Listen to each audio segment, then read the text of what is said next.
Prologue. The large snake-like creature writhed in my grasp. It hissed with pain and fury as I tore it apart. The body showered me an ichor as it ripped, a fresh layer of gore coating me. I grunted as I tossed the twitching halves aside. From above, a low whistle rose into a shriek. The light of the descending fireball bathed the battlefield in ghoulish shadows. I breathed in, expanding my chest as far as it would go. I let loose a bellow, far louder than anything a human could ever imagine. Incoming! The fireball impacted the ground some ways away, causing a gust of wind to buffet me. I wasn't sure if the firebomb had hit anything important to the battle. I took in the battlefield around me. Dozens of the snake-like creatures surrounded me. Some lay dead, already icing over in the frigid atmosphere. Guts lay exposed, bulging and steaming through rents in their scaled flesh. Even stranger, the creatures had exposed bones that gleamed white in the firelight. Beyond the initial circle of dead and dying, dozens more waited. They moved sinuously, waiting for an opportunity to attack me. Hisses carried well in the frozen air.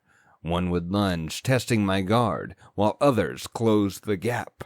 I stood loose and ready. They were large creatures, often more than 10 feet from the crown of their head to the tip of their tail.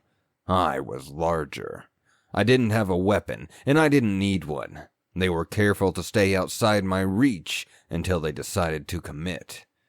Another careful look around the battlefield showed how dire the situation was.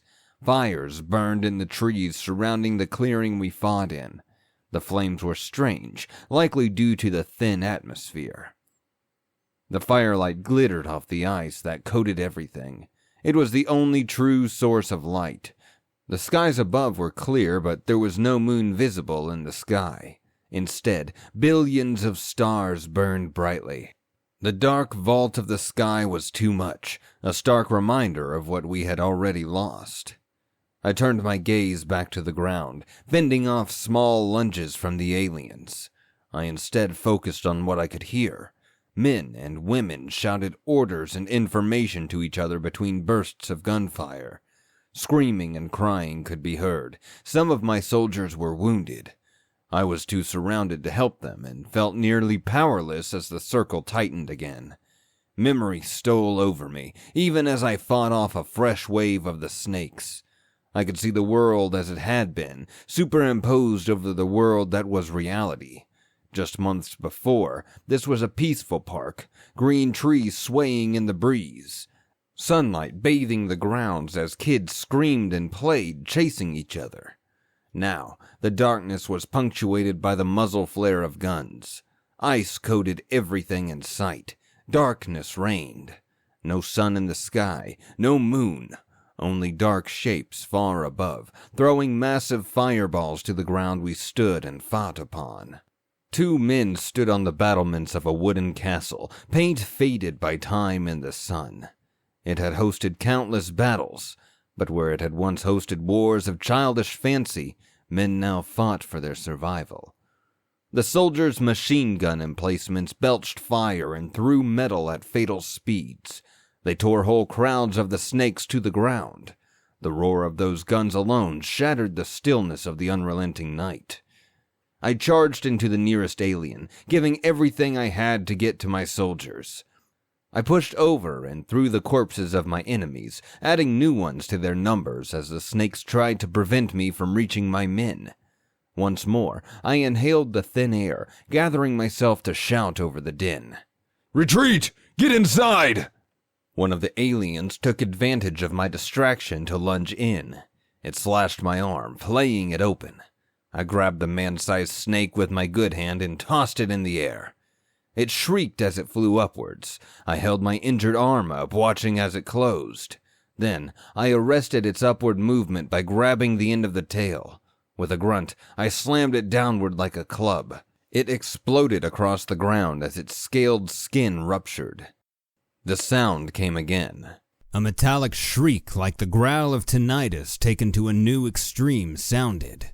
I looked up to see a second fireball descending, coming right toward us. Panic gripped me. "Get to the bunker!"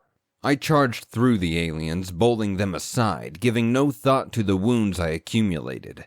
I broke through their line and snatched 2 of my nearest soldiers in my oversized hands. Then I turned and fled toward the base doors. They rose more than 20 feet from the packed dirt, held aloft by enormous hydraulics hidden under the park. Even though there was nearly 6 feet of space above my head, I still had the urge to duck as I neared. The soldiers continued to fire their rifles into the aliens behind us. The second firebomb struck the ground far behind me. The blast wave carried flames over me. I sheltered the soldiers as best I could, continuing to run. The soldiers I held screamed in pain as the flames licked over them as well. I struggled forward, watching the doors to the bunkers recede into the distance. It seemed like the farther and faster I ran, the farther away the doors were. I felt like I was trudging through knee-high molasses. I lifted my foot, fighting free of the murk. Shadows swirled around my legs, clawing their way up my body, filling me with cold dread. A third firebomb began to descend.